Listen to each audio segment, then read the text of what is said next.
Hey, it's Elaine from St. Augustine TV. The Hastings Potato, Cabbage, and Bacon Festival is right around the corner, happening on April 25th and 26th on Hastings Main Street. It's a great opportunity to learn more about the history of Hastings and how it became the potato capital of Florida.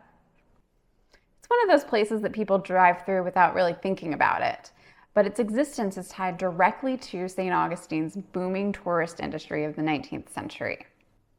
Today we're going to cook something simple using what's actually grown there, potatoes and cabbage. But first, here's a short history on the town of Hastings. Hastings doesn't look like much at first glance. It's quiet, flat, and mostly farm fields. But it was built for a specific purpose.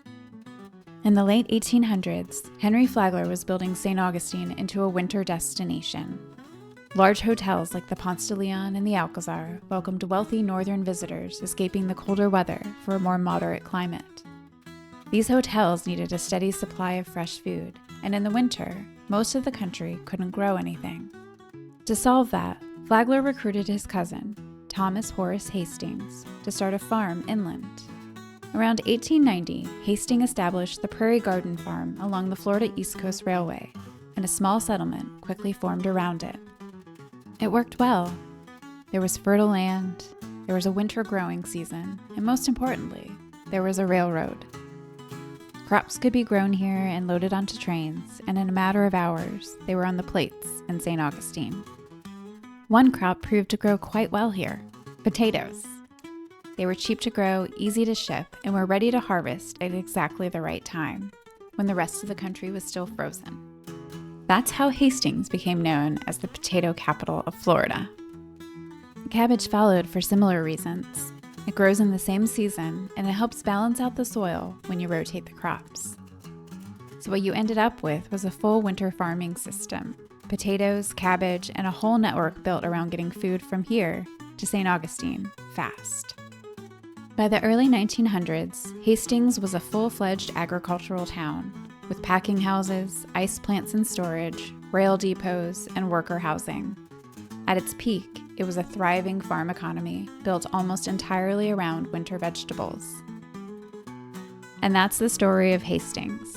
It was originally built to support St. Augustine and to feed the tourism economy, but quickly grew into an agricultural hub for winter produce. You can still drive through and see potatoes and cabbages growing during the winter and spring seasons. We're going to cook up a simple dish using potatoes, cabbage, and bacon. This is a classic Southern dish that most likely would not have been served in the St. Augustine hotels, but instead would have fed the families who lived and worked on the farms.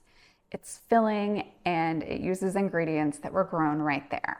You'll need 4 to 5 potatoes, half a head of cabbage, 5 to 6 strips of bacon, half an onion, 1 to 2 cloves of garlic, and salt and pepper.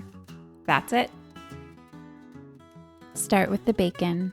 Cut it up into small strips and put it in the pan over medium heat, letting it cook down.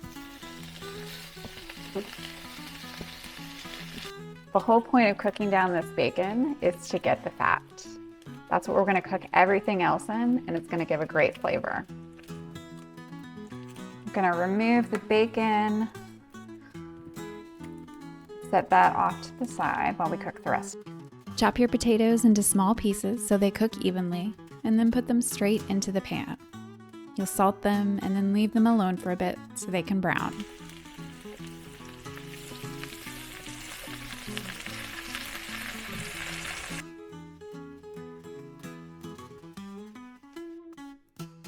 And while the potatoes are cooking, go ahead and slice up your cabbage, your onion, and your garlic. Rough cuts are fine here. It does not need to be perfect. Once the potatoes are nice and golden brown and almost cooked through, we're going to add the cabbage, onion, and garlic. It's going to look like a lot, but it'll cook down.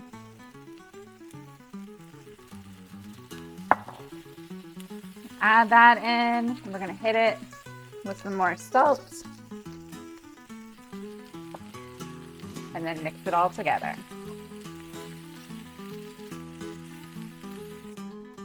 Shake. Oh, good boy, good boy. You got some bacon. We're gonna add the bacon back in and then let everything cook together for a few minutes until the cabbage is tender and the potatoes have lots of color.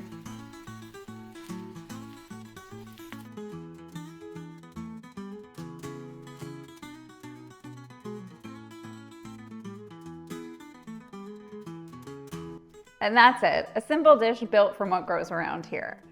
You can make a meal out of this or serve it as a side dish. I'm gonna put a fried egg on top because I think that sounds delicious, but let me know in the comments how you would serve it. If you wanna learn more about the Hastings community and its up and coming Main Street, I highly recommend checking out the Potato, Cabbage, and Bacon Festival happening on April 25th and 26th.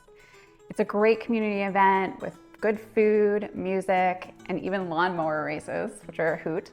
You can even ride your bike using the plaque of the St. Augustine Trail as it passes right through town.